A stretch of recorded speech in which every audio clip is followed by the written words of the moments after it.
so green. Most rainforests are, Nissa. It's beautiful.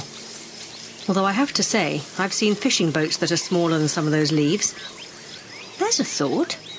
Do you think we could sail them on the lake? We're not here for fun.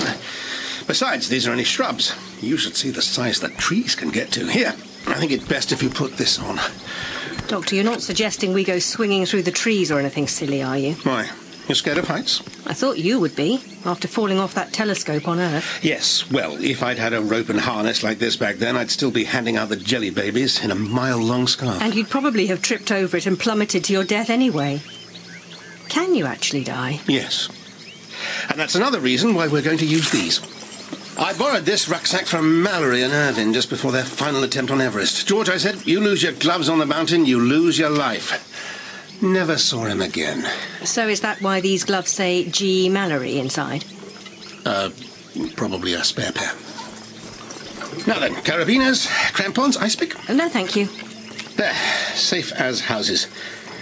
You know, the Time Lord's files describe this planet as a dreadful place. Shows how much they know, doesn't it? If the Time Lords disapprove of your lifestyle, why do they ask you to make these trips for them? Well, they're clever, Nissa.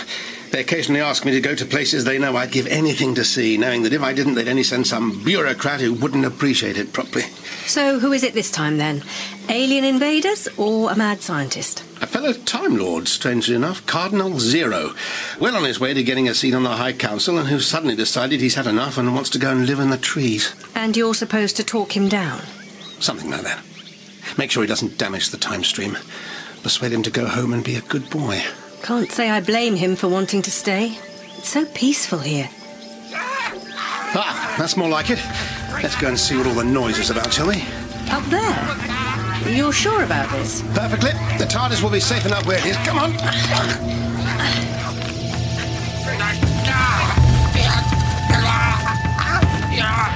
I warn you one last time, Hood-Eye. Return that which is mine. The food is mine, Redclaw.